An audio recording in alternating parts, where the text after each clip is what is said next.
嗓子哑了，但是视频该做还得做。这期用 AI 试试看配 MV 精选会不会怪？最近无敌了，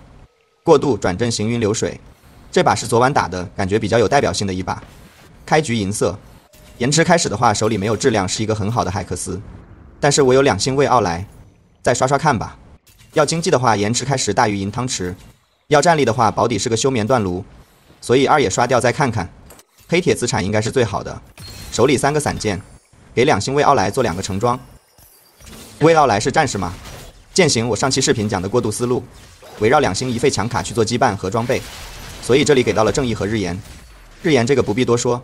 是几乎所有阵容的重伤第一优先级。可以看到2-2我已经拉5了，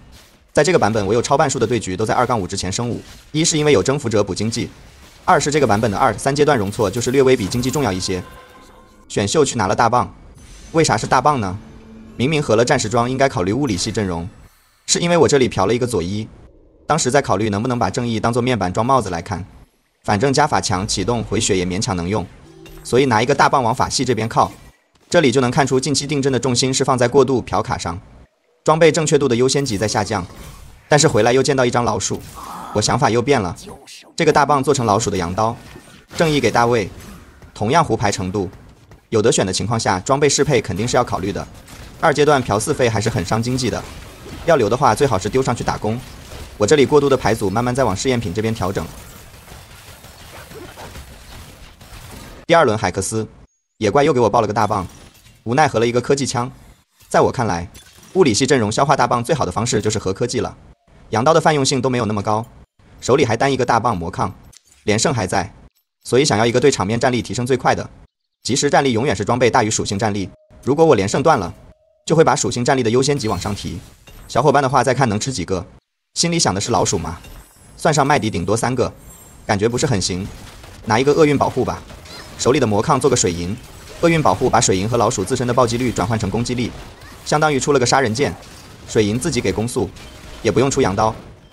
但是我们3到3又嫖到一张飞机，可能性又多了起来。我没有做坦克装，再加上手里还有个凡人的大棒，所以极客是 OK 的。我没有做抗性肉装，所以盖伦还是能用。现在有是极客外交老鼠3套阵容了，不卡利息的情况下体系卡都要留起来，要留的这些卡不仅不要卡我的钱，最好还能上场给我打工。云顶之意就是要物尽其用。最晚到4-1的时候，你这些摇摆的选项就要限缩到最多2个了，确保启动的时候不会过载。比如我要老鼠和外交摇摆，那我备战席左边放老鼠要的挂件，螃蟹、麦迪、努努、杰拉，右边放外交的挂件，娜美、小炮。然后地牌的时候看发牌员的信号，比如2张老鼠蒙多，或者像这把这样位和盖伦一起来，那就果断定阵，卖掉另一边的挂件，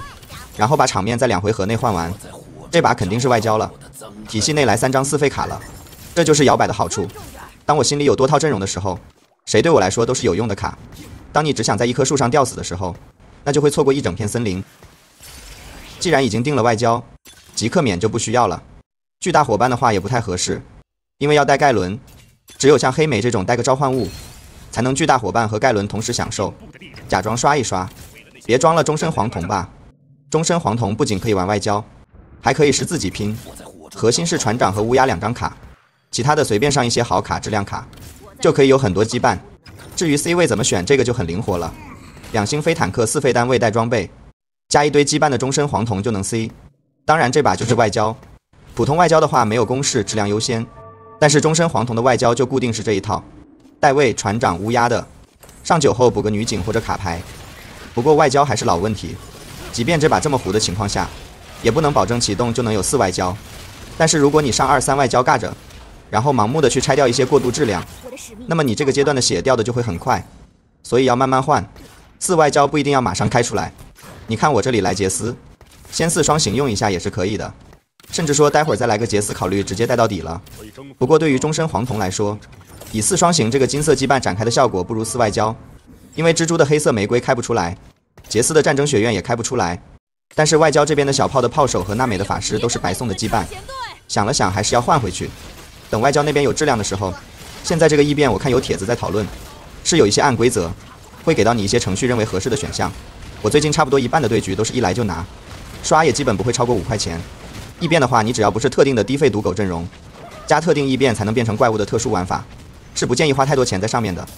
终身黄铜的增伤，加上刚才异变选的即兴发挥的增伤，现在已经成了一个不死战神。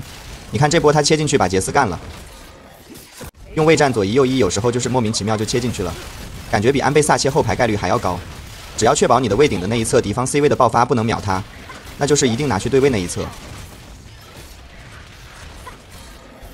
你看安倍萨身上是什么装备？飓风水银和科技，我根本不在意他身上是什么，我只需要我的2星4费卡身上有3件差不多的装备就可以了，不可能在过渡的时候等什么所谓的完美神装，更何况谁知道他的神装是什么？大数据也不一定时时刻刻对。我在第一排前甚至也不知道先2的是安倍萨，飞机先2就扔给飞机，什么都没2就扔给船长，战力不会差太多的。上波输的那家就是决赛圈要打的对手，如果我能绕过他的忍妮切后排，我想还是有机会的。待会儿最后再调整一下，先把另一家列娜塔带走。来了决赛圈，我观察到他的站位有些问题，他相当于是把希尔科放在了棋盘的右下角，然后中间靠右一格顶了主坦。这种站位本来是能护住后排的，但是他往这边塞了个杂鱼，是杰斯的炉子吗？就给了我的未可乘之机，引怪进来了。这是很多朋友会犯的问题，不太注意主坦和后排的相对位置关系。一般你 C 位站左下，主坦中间能护住 ；C 位站右下，主坦在中间偏右一格能护住。但是这些都是要在同侧2、3排，没有近战杂鱼引怪进来的前提下才成立。他其实有意识到这一点，可能手速慢了，炉子没有拖过去。感谢大家的点赞投币支持，我们下期再见。